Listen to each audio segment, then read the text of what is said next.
YSRCP party ఆఫీస్లో mock polling నిర్వహించారు.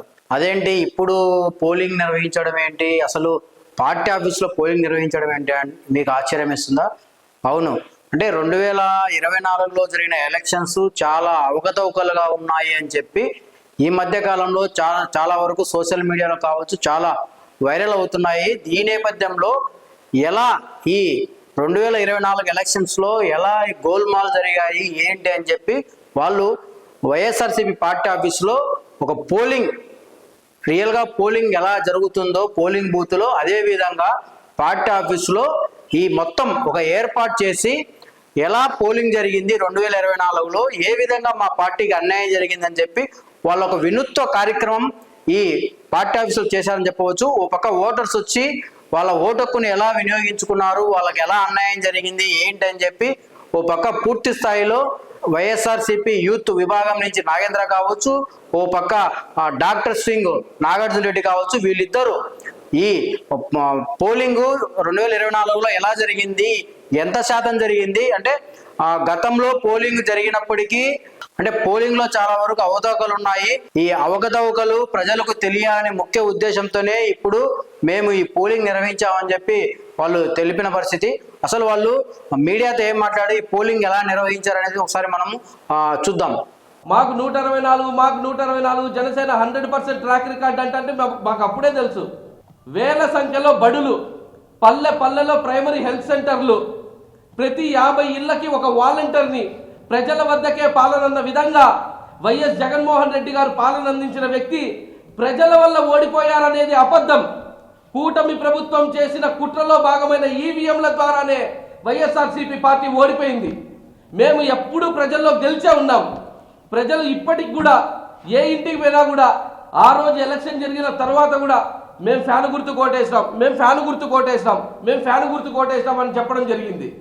కానీ వీళ్ళు ఎవరైతే ఈ 164 మంది ఎమ్మెల్యేలు ఉన్నారో వాళ్ళందరూ కూడా ఈవీఎంల ద్వారా ఎన్నికైన వారే, ఇందులో ఎటువంటి సందేహం లేదు.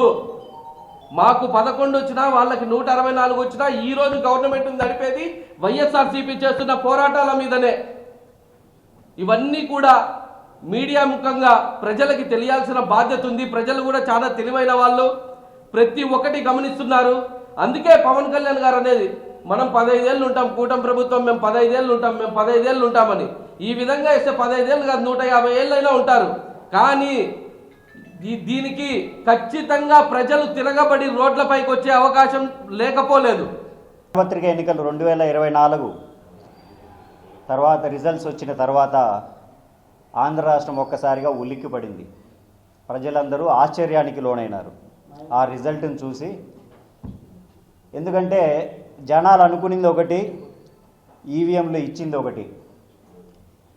జనాలు జనరంజకమైన పాలనకు ఓటేస్తే అవి మాయాజాలమై ఈవీఎం ఇంకొక రకంగా రిజల్ట్ ఇవ్వడం జరిగింది.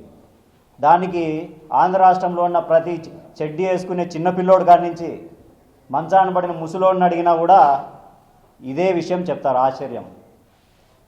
ఎందుకంటే అంతకుముందు 2 చోట్ల పోటీ చేసి కనీసం ఎమ్మెల్యేగా కూడా గెలవలేనటువంటి వ్యక్తి, ఒక పార్టీ నాయకుడు 100% స్ట్రైక్ రేట్తో 21కి 21 కొట్టడం అనేది ఒక ఆశ్చర్యం.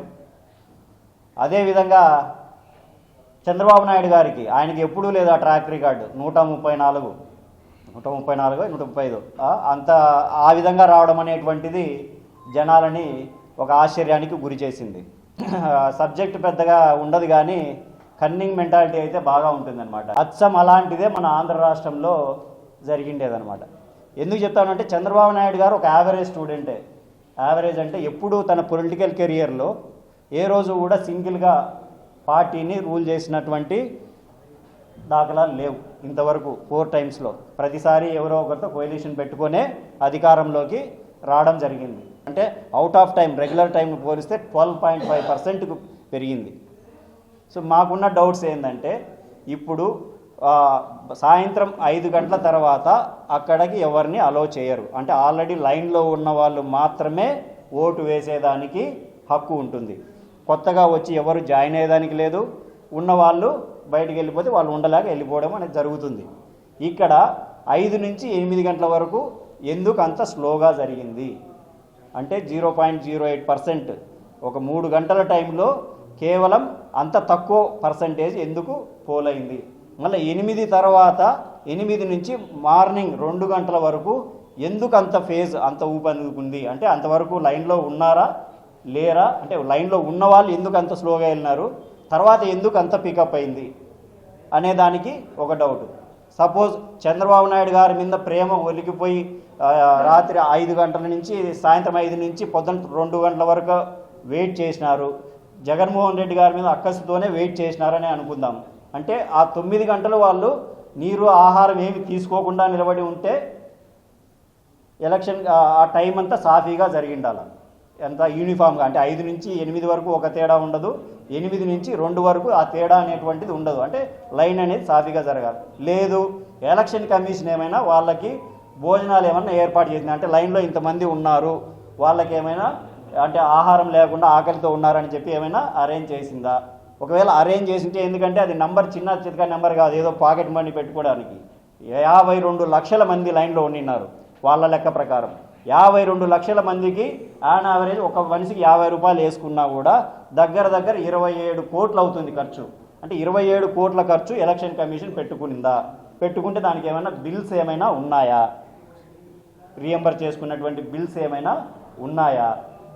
ఇంకా వీళ్ళు 3500 పోలింగ్ బూత్లలో ఈ విధంగా జరిగింది అని చెప్పినారు. ఏది డేటా మొత్తం 46,000 పోలింగ్ బూత్లకు గాను రాత్రి 2 గంటల వరకు జరిగిన పోలింగ్ బూతులు 3,500 అని చెప్పినారనమాట. ఆ 3,500 ఏ పోలింగ్ బూతులు అనే డేటా మాకు కావాలి. ఆ డేటా మాకు కావాలి. అక్కడ పనిచేసినటువంటి పోలింగ్ ఏజెంట్లు కానీ పోలింగ్ అధికారుల డేటా అనేటువంటిది మాకు కావాలి. మేము మా పార్టీ తరఫున ఎంక్వైరీ జరుపుతాం. ఇది నిజంగా జరిగిందా, 2 గంటల వరకు జరిగిందా అనేది అక్కడికి వచ్చినటువంటి ఆ 3,500 కేంద్రాల అడ్రస్లతో సహా మాకు ఇవ్వాలి. ఇంకొకటి, అది ఈవీఎంలే కాబట్టి ఒక ఆర్డర్ ప్రకారమే ఓటింగ్ జరిగి ఉంటుంది కాబట్టి మార్నింగ్ 7 నుంచి 5 వరకు వచ్చిన రిజల్ట్ ఏ విధంగా ఉంది, 5 నుంచి 2 వరకు వచ్చిన రిజల్ట్ ఏమి, ఈ రెండింటి డిఫరెన్స్ మాకు కావాలి. అంటే రొటీన్ టైంలో జరిగినటువంటి రిజల్ట్, అబ్నార్మల్ టైంలో జరిగిన రిజల్ట్, అంటే ఏ పార్టీకి ఎన్ని వచ్చినాయి. అంటే అన్ని నియోజకవర్గాల్లో చేయడం కష్టం కాబట్టి నియోజకవర్గానికి ఒక 10 బూతులు ర్యాండమ్గా తీసుకొని వాటిని చెక్ చేయండి. అప్పుడు తెలుస్తుంది అక్కడ రెగ్యులర్గా వేసే వాళ్ళు వేసినారో గుద్దుకున్నారో అనేది అక్కడ బయటపడుతుంది.